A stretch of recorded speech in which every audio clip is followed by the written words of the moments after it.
harus ditutupi. Kalau kita analisa aja secara mata telanjang gitu loh, mata orang awam lah, orang-orang pasar yang biasa cari uang di pasar atau dengan tenaganya itu nggak usah pakai akal analisa dan segala macam. Itu kan bukan fotonya Jokowi gitu loh. Nah, apalagi hari ini melihat kondisi hari ini Jokowi jelas bukan banget gitu loh. Dengan penuh bengkak-bengkak, mohon maaf Pak Jokowi, bengkak-bengkak, pakai topi terus gitu kan, kayak saya gitu loh. Kalau saya memang dari dulunya dari keturunannya emang botak gitu kan. Nah, kalau Pak Jokowi kan enggak gitu loh. Artinya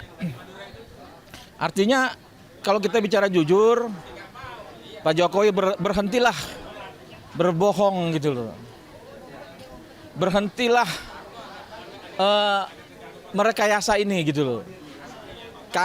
Saya aktivis punya jalan juga untuk mencari kebenaran. Artinya pembuat ijazah itu kan kawan-kawan juga lah. Jadi jangan bohongi rakyat. Kalau ijazah Jokowi itu asli, sudah pasti dari dulu itu dikasih tahu. Kan hal gampang, tidak memalukan. Kalau saya pribadi terus terang, untuk meminta maaf itu nggak mungkin. Supaya saya diminta SP3 itu nggak mungkin. Justru SP3 itu bisa terjadi buat saya asal ada syaratnya. Syaratnya Jokowi harus meminta maaf dulu kepada seluruh rakyat Indonesia. Karena apa? Ijazah ini kan bukan milik Jokowi. Cuman dia mengaku-ngaku aja itu dia. Gitu.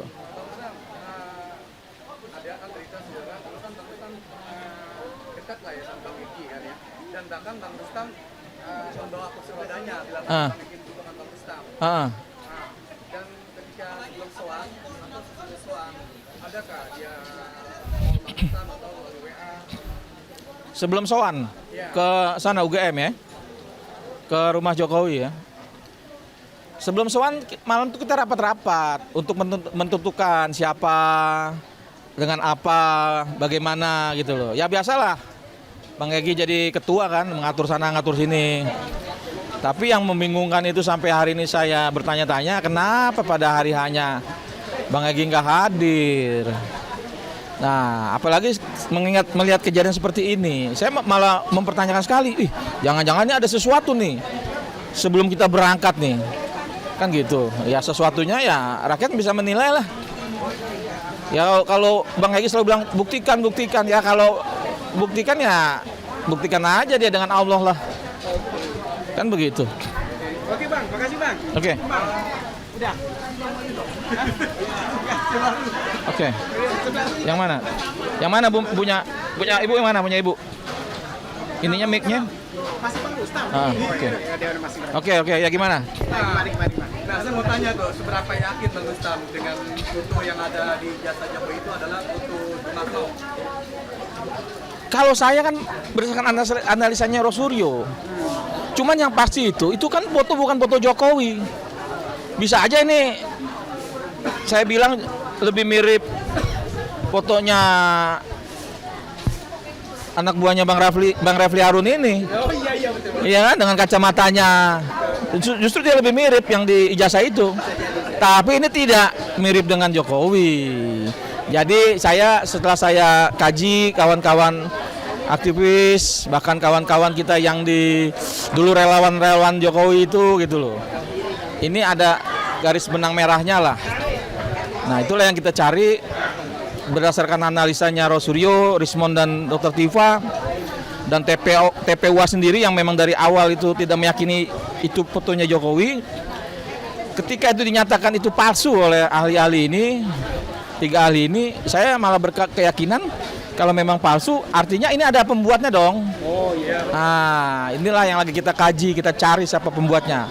Walaupun salah satu orang yang ikut membuat itu udah mengakui kepada saya gitu. Jadi saya tidak bisa bilang lagi itu asli, orang pelakunya mengakui kok. Dia bersama Eko Sulistyo, mantan KPU di Solo gitu loh. Cuman kan Eko ini kan nggak berani tampil gitu loh. Klarifikasi dong, biar kita pertemukan nama yang bicara sama orang-orang kawan-kawannya Eko dulu gitu loh. Nah artinya stop lah, polisi jangan mengembangkan ini seolah-olah ini identik, ini asli. kasihan institusi Polri saya. Dibiayai oleh negara, dibayar oleh gajinya rakyat. Artinya seharusnya bekerja untuk kepentingan rakyat, untuk kebenaran. Bukan untuk pembenaran kan gitu, untuk kebenaran gitu loh. Masalahnya hari ini kan kita lihat lah, kasihan juga Pak Listio Sigit lah. Saya rasa beban mental ini dia. Sebentar lagi juga pensiun 2027 ya. Kalau ini terjadi kesalahan yang fatal, artinya kedepannya itu apa nggak jadi pembicaraan publik. Ini sangat dampaknya luar biasa loh. Siapa yang waktu kasus itu, siapa Kapolrinya? Ya Pak Listio. Tapi kan orang rakyat melihat kenapa Pak Listio seperti ini? Ya karena orang tahu lah siapa yang mengangkat Pak Listio itu. Ya Joko Widodo. Nah, inilah harus dipecahkan, maksud saya. Harus dibatasi antara pengabdian dengan apa jasa yang telah diberikan kan gitu. Kan polisi ini kan pengabdian terhadap rakyat. Jadi stoplah memain-mainkan institusi Polri untuk memanfaatkan situasi pemalsuan ijazah Jokowi ini gitu loh. Saya rasa Pak Prabowo juga tahu lah hal ini, nggak mungkin nggak tahu lah. Pak Prabowo kan masih sehat, matanya masih normal. Lihat fotonya juga, mungkin Pak Prabowo ketawa-ketawa kali di dalam. Kira-kira seperti itulah.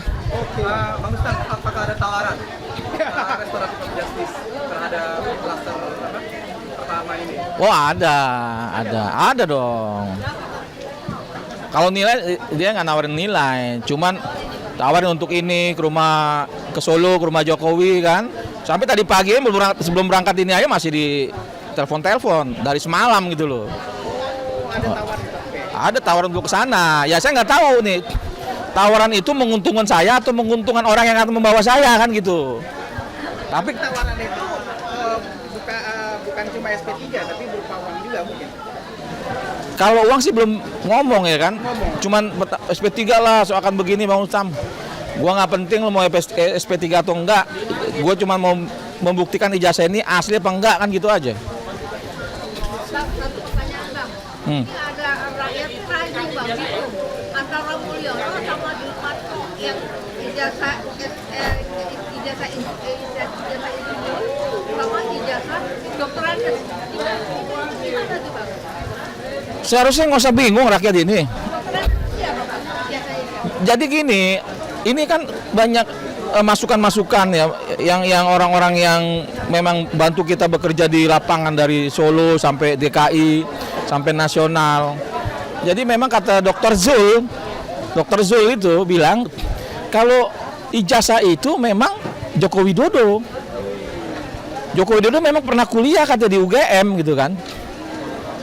Nah, fotonya itu juga foto Joko Widodo. Itu kata Dr. Zul ya. Tapi bukan Joko Widodo yang kemarin jadi presiden. Ini permasalahannya yang harus kita cari kebenarannya gitu loh. Berarti beda ada insinyur dan dokter. Jadi gini, saya ngomong lagi dengan Dr. Zul. Ini sebenarnya insinyur apa Dr. Andes? Dia bilang saat itu mah belum ada tercantum titelnya Dr. Andes atau insinyur di jasa itu. Oh, tapi artinya saya pikir itu bisa-bisa aja mau jadi insinyur kayak, mau jadi Dr. Andes kayak, mau jadi susah hidup kayak Esa gitu Mas. Siap. Wah, ini ada semangat. Ini ada Mas Roy. Bagaimana tanggapan Mas Roy? Kasus ini. Kita doakan semua, moga-moga hari ini Bang Rustam, Bu Kurnia, dan juga Pak Rizal Fadilah lancar. Amin. Ya, kita menegakkan kebenaran. Amin. Jangan takut kepada kebatilan. Amin. Ya. Takbir. Yuk, Allahu terus. Akbar. Allahu Akbar. Ya. Alhamdulillah Mas Roy datang. Bedanya apa Bang? Bedanya namanya udah beda, mukanya beda. Jadi memang ini disiapkan untuk dibeda-bedain, semua orang jadi bingung. Tapi yang pasti itu bukan fotonya Jokowi. Siapapun orang itu. Oke Bang Rustam. Oke, gitu aja ya. Sementara Bang Roy sudah